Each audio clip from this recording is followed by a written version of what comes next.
Hello students, तो हम फिर से आ गए। मैं रूपाली वर्मा आज जो आपके लिए लेकर आई हूँ वो है हमारा लास्ट पढ़ा हुआ चैप्टर। लास्ट चैप्टर हमने जो 3 पार्ट में पढ़ा था वो था कार्यालय लेखन और प्रक्रिया। इसे हमने कंप्लीट किया था। इसे एक स्टोरी के माध्यम से समझा था कि पत्राचार जो ऑफिशियली लेवल पे यानी कि कार्यालय लेवल पे होता है वो किस किस तरीके से होता है और कितने पार्ट्स में होता है, ये सारी चीज़ें हमने अच्छे से समझी थी।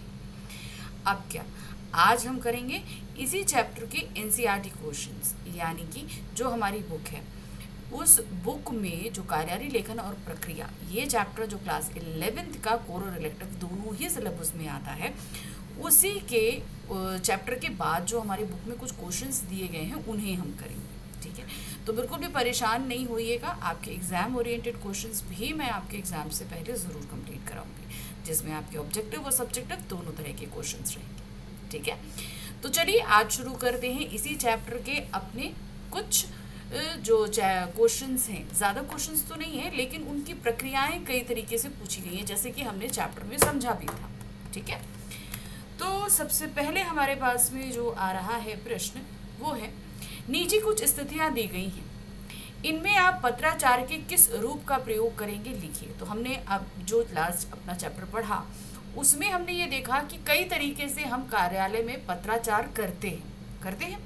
तो अब आपको जो बताना है कुछ स्थितियां हैं और आप उनके जो है स्थितियां आपको बुक में दी गई हैं, आंसर्स में आपको बता रही हूँ। ठीक है, पहली स्थिति है, किसी सरकारी पत्र की कार्यवाही के रूप में फाइल शुरू करके विषय का निपटान करना क्या कहलाता है। यानी सरकारी पत्र की कार्यवाही, कोई भी अगर पत्र आया है तो उसकी कार्यवाही शुरू करने के लिए, शुरू जो करने का विषय है उसका निपटारा हम किस तरीके से करते हैं, मतलब शुरू किस तरीके से करेंगे। तो सबसे पहले क्या लिखते हैं हम, सरकारी पत्र का। ठीक है, क्यों? क्योंकि वो एक सरकारी पत्र है। नेक्स्ट आते हैं, विचाराधीन मामलों को निपटाने के लिए लिखित सुझाव देना क्या कहलाता है। मान लीजिए कि अगर हमारे पास में कोई समस्या आई है तो उस पर हम जो कार्यवाही शुरू करेंगे उस पर सबसे पहले हम क्या देते हैं, टिप्पण देते हैं, जिसे हम मुख्य टिप्पण भी कहते हैं। नेक्स्ट है, जब सरकार को जन सामान्य तक कोई सूचना पहुंचानी हो।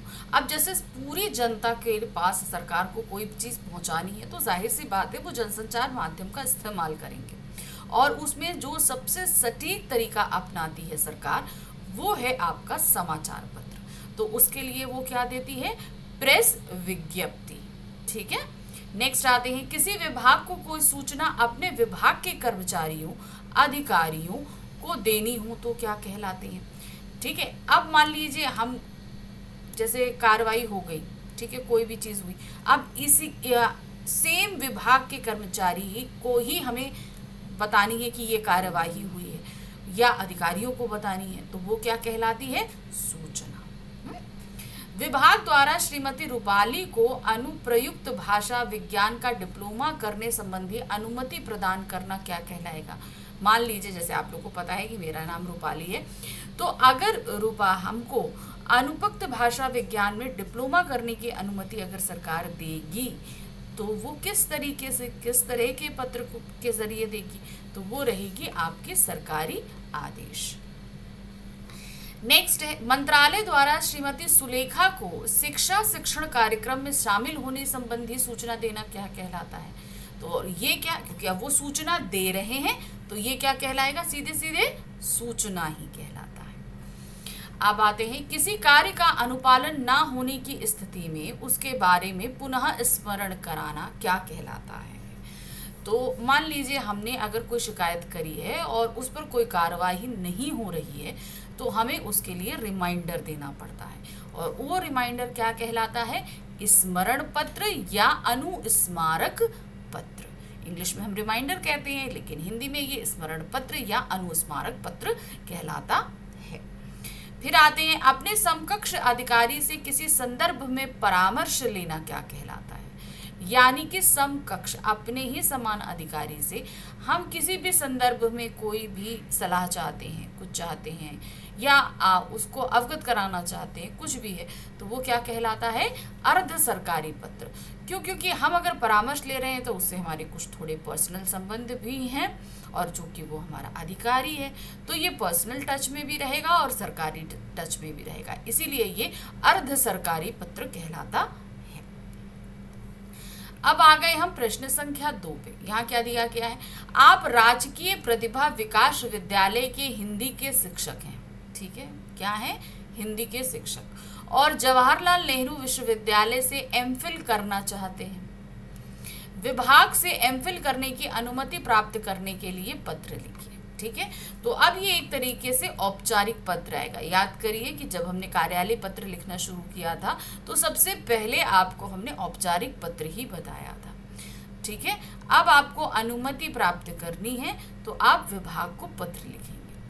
सबसे पहले दिनांक दे देंगे, जिस भी दिनांक को लिख रहे हैं, सेवा में प्राचार्य राजकीय प्रतिभा विकास विद्यालय, क्योंकि ऊपर देखिए यहाँ पर आपको विद्यालय का नाम दे दिया गया है, चंडीगढ़। अब आप किसी भी जगह का दे सकते हैं क्योंकि यहाँ पर जो है आपको नहीं दिया गया है, ठीक है, आपको ये चीज़ नहीं बताई गई है कि किस सिटी में है।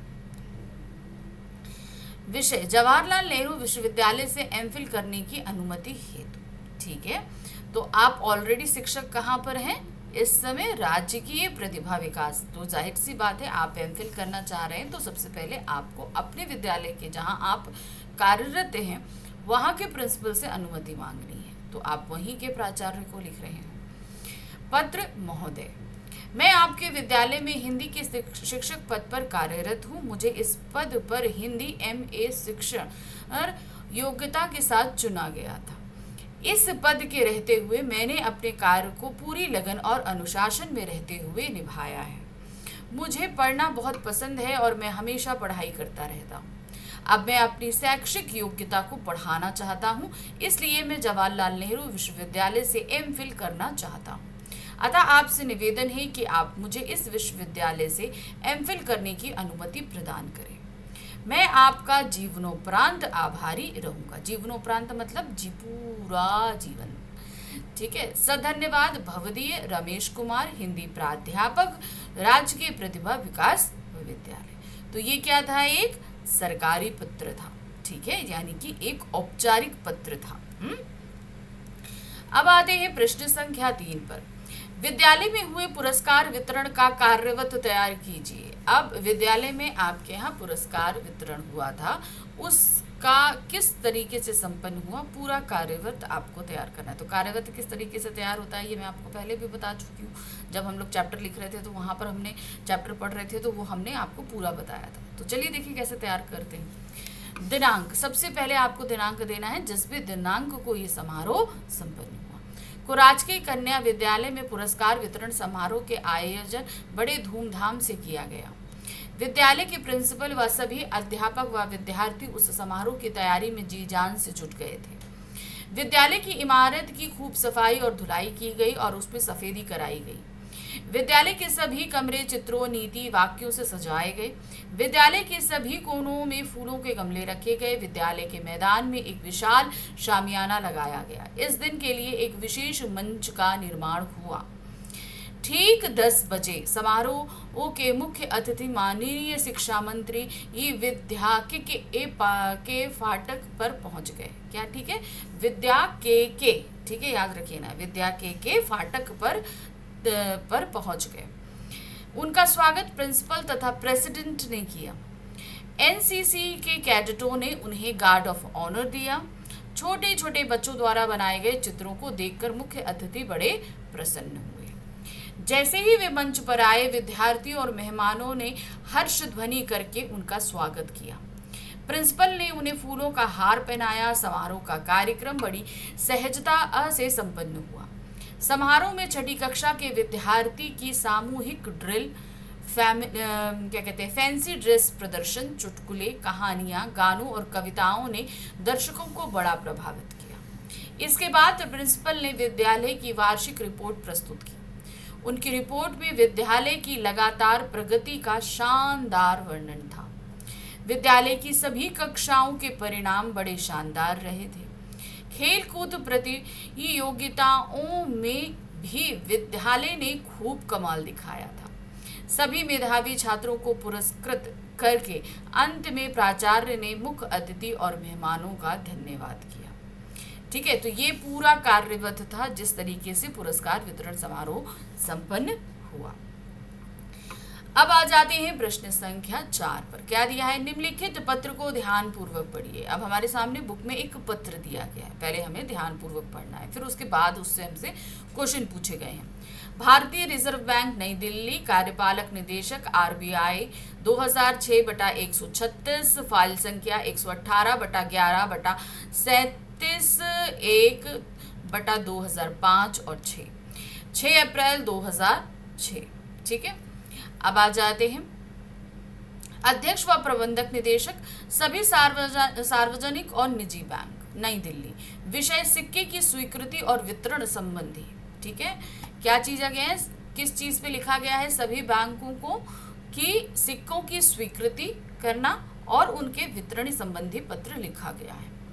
महोदय या महोदया, क्योंकि भाई सभी बैंकों को है, सारे बैंकों को दिया गया है ना, तो अब इसमें किसी में क्या कहते हैं मेल क्या कहते हैं वो हो सकते हैं प्रबंधक या फीमेल हो सकती है, तो इसीलिए महोदय डैश महोदया है।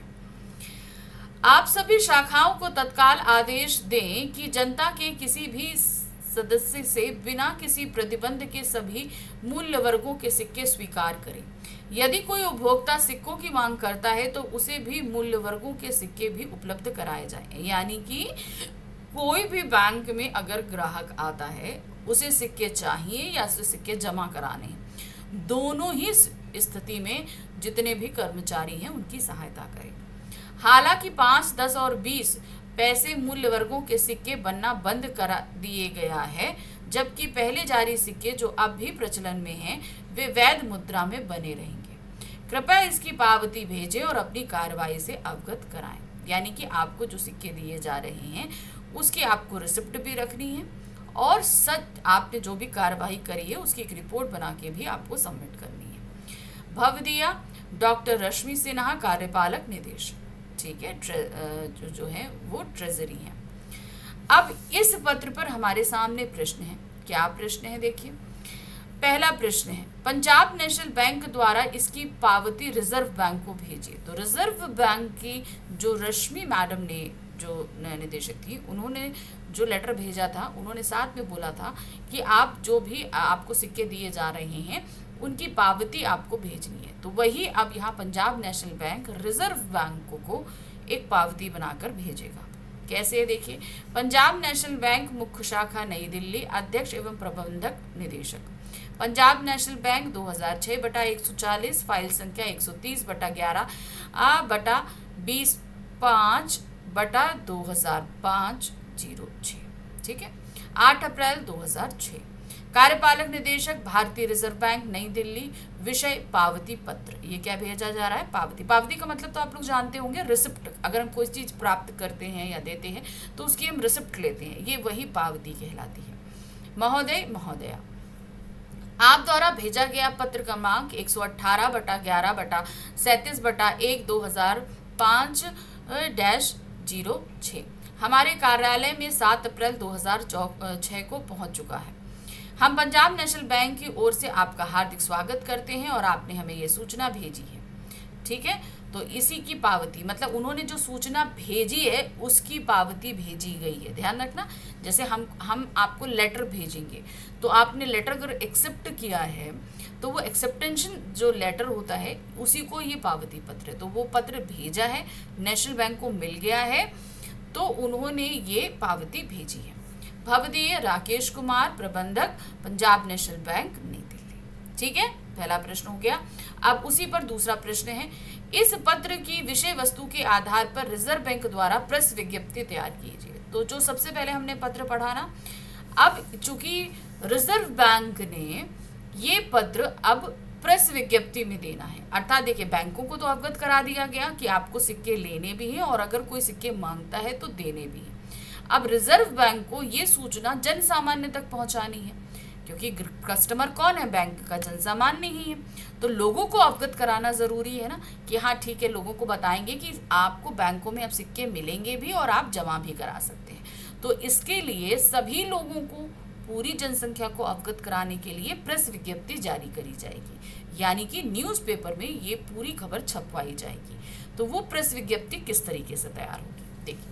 भारतीय रिजर्व बैंक, नई दिल्ली, सिक्के की स्वीकृति और वितरण संबंधी सूचना। भारतीय रिजर्व बैंक द्वारा सभी बैंकों को निर्देश जारी किए गए हैं कि किसी भी सदस्य से बिना किसी प्रतिबंध के सभी मूल्य वर्गों के सिक्के स्वीकार करें।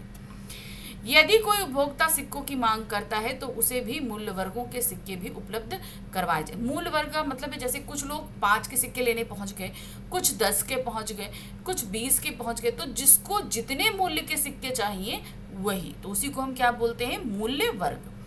हालांकि 5, 10 और 20 पैसे मूल्य वर्गों के सिक्के बनना बंद कर दिया गया है, जबकि पहले जारी सिक्के जो अब भी प्रचलन में हैं, इसीलिए वे वैध मुद्रा में रहेंगे। यानी कि 5, 10 और 20 पैसे के जो पहले अब बंद हो चुके हैं, वो आपको नहीं मिलेंगे। लेकिन हाँ, जो प्रचलन में है उन्हें स्वीकार किया जाएगा, लेकिन बैंक द्वारा चूंकि ये बंद हो चुके हैं, इसलिए किसी को ये सिक्के प्रदान नहीं किए जाएंगे। लेकिन हम, जैसे मैं एक एज अ कस्टमर बैंक में पहुंचती हूँ और मेरे पास 5, 10 और 20 के सिक्के हैं, तो मैं बैंक में जमा करा सकती हूँ। लेकिन मैं वहाँ जाकर ये कहूँ कि आप मुझे 5, 10 पैसे के सिक्के दे दीजिए, तो वो नहीं देंगे। क्यों? क्योंकि ये बंद किए जा चुके हैं। ठीक है, तो ये रही प्रेस विज्ञप्तियाँ। अब तीसरा प्रश्न है, रिजर्व बैंक को अभी भी उपभोक्ताओं द्वारा शिकायतें मिल रही हैं।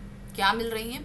अतः रिजर्व बैंक के महाप्रबंधक को दूसरे बैंकों को अनुस्मारक भेजना है। अतः इस अनुस्मारक को तैयार करने की में उनकी मदद करिए। अब रिजर्व बैंक को क्या शिकायत मिल रही है कि भाई हम तो बैंक में गए थे, मगर हमको वहाँ उन्होंने सिक्के जमा नहीं किए या हमें सिक्के दिए नहीं। तो अब क्या है कि जो पहले पत्र भेजा गया था, जो सरकारी पत्र बैंकों को भेजा गया था, अब उसी का अनुस्मारक पत्र भेजा जा रहा है, यानी कि बैंकों को रिमाइंडर भेजा जा रहा है कि आपको ये पत्र दिए गए हैं कि लोगों को आप सिक्के दीजिए या उनसे सिक्के ग्रहण करिए। ठीक है, तो क्या दिया है? अनुस्मारक, भारतीय रिजर्व बैंक, नई दिल्ली, फाइल संख्या 118/11/37/1/2005 और 6, नई दिल्ली, 18 अप्रैल 2006। सेवा में प्रबंधक महोदय, सभी सार्वजनिक व निजी बैंक, नई दिल्ली। विषय, सिक्के की स्वीकृति और वितरण संबंधी निर्देश। महोदय, कृपया उपर्युक्त विषय सिक्के की स्वीकृति और वितरण पर इस कार्यालय द्वारा भेजे गए पत्र 118/11/37/1/2005-6 को याद करें, जो 6 अप्रैल 2006 को भेजा गया था।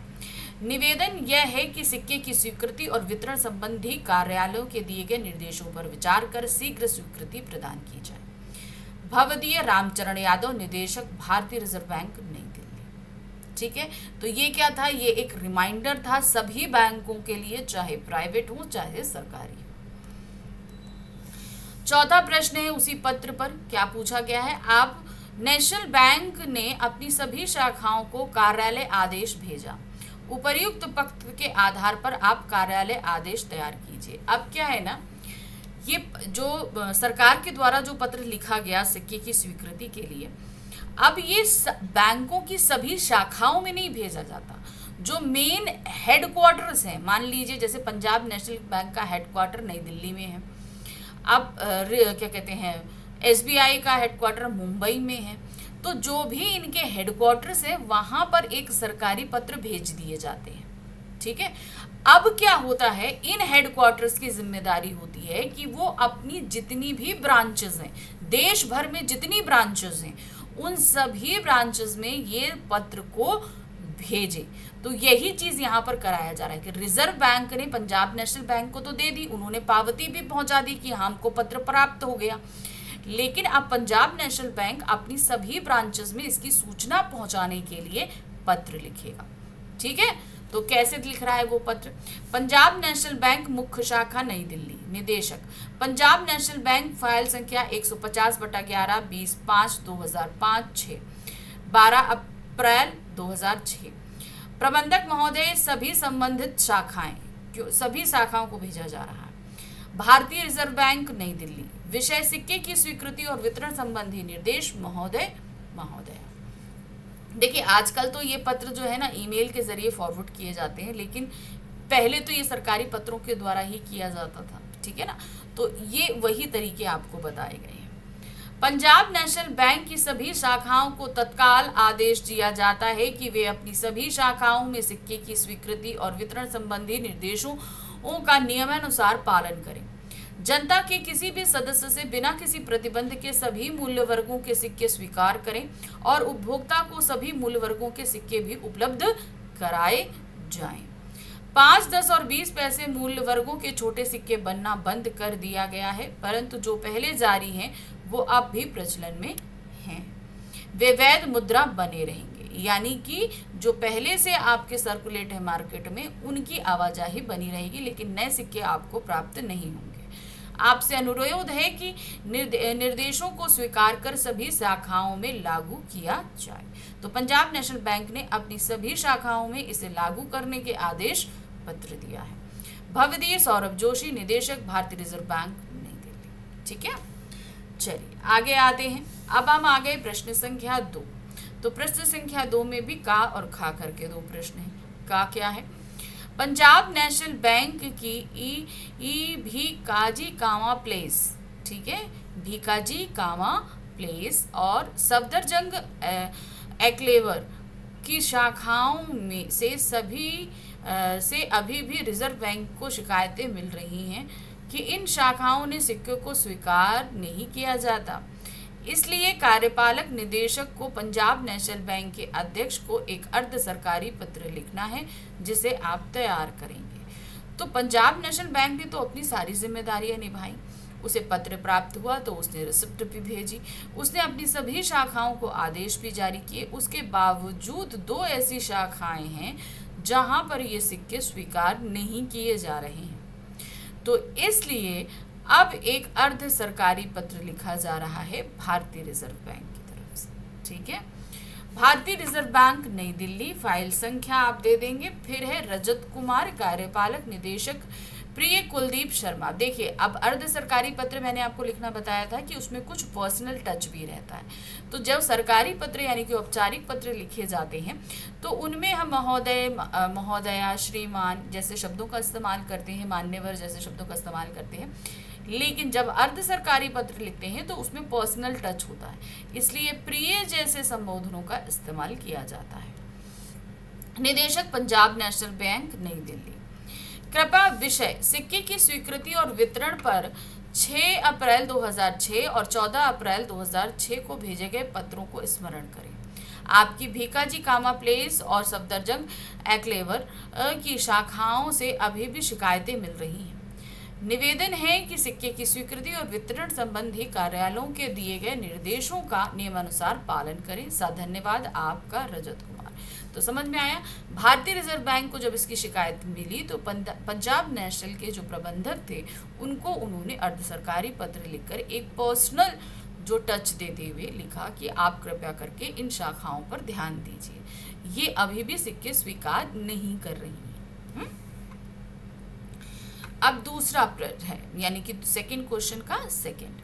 पंजाब नेशनल बैंक के महाप्रबंधक को जब यह पत्र मिला, यानी कि जो ये अर्ध सरकारी पत्र मिला, तब वह अपने अधिकारी से इसका जवाब मांगता है कि भाई हमने तो कर दिया था, आखिर क्या कारण है, वो अपने अधिकारी से मांगता है। इस विषय वस्तु को ध्यान में रखते हुए सहायक और अधिकारी को टिप्पणी लिखिए।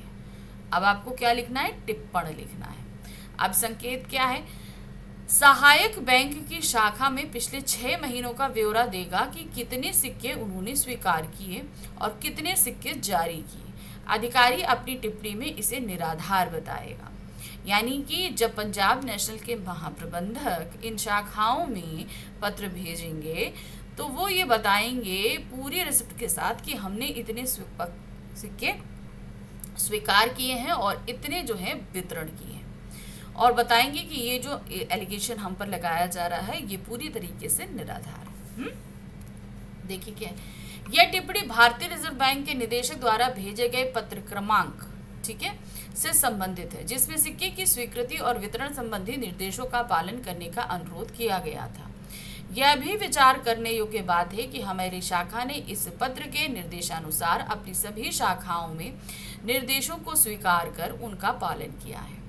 पिछले 6 महीनों में हमारी शाखा ने 5, 10 और 20 वर्गों के लगभग 80,000 सिक्के स्वीकार किए हैं और लगभग 2 लाख सिक्के जारी किए हैं। हमारी शाखा ने इन निर्देशों का पालन किया है, अतः ये शिकायतें बिल्कुल निराधार हैं। विचारार्थ प्रस्तुत गणेश कुमार, सहायक प्रमुख अधिकारी। तो उन्होंने ये चीज बता दी कि जो हम लोगों पर एलिगेशन लगाए जा रहे हैं वो पूरी तरीके से निराधार है। हमको जो भी आदेश दिया गया था हमने वो पूरे आदेशों का पालन किया है। ठीक है, तो देखिए इस तरीके से हमारा चैप्टर नंबर 14 भी खत्म हो गया। कितनी जल्दी हमने आसानी से खत्म कर लिया ना। चलिए अब बढ़ेंगे हम चैप्टर नंबर 15 की तरफ, लेकिन ध्यान दीजिए कि आपकी ये बुक अब लगभग खत्म होने पर आ गई है, तो जल्दी ही हम आगे की बुक्स भी स्टार्ट करेंगे। ठीक है, क्लास 11th के लिए है, जल्दी स्टार्ट करेंगे। और हाँ, आपका इंस्टाग्राम चैनल जो है वो बना दिया गया है और साथ ही साथ आपका टेलीग्राम चैनल भी, तो जल्द से जल्द इसमें भी आप लोग ज्वाइन करिए। जितने भी आपके इम्पोर्टेंट जो भी क्या कहते हैं वीडियोस रिलीज़ किए जाएंगे उन सब के नोटिफिकेशन आपको वहाँ पर भी मिलते रहेंगे। ठीक है, और हाँ, आपको ये चैनल अच्छा लग रहा है तो इसे लाइक, सब्सक्राइब और शेयर ज़रूर कीजिएगा। Thank you for watching, bye bye.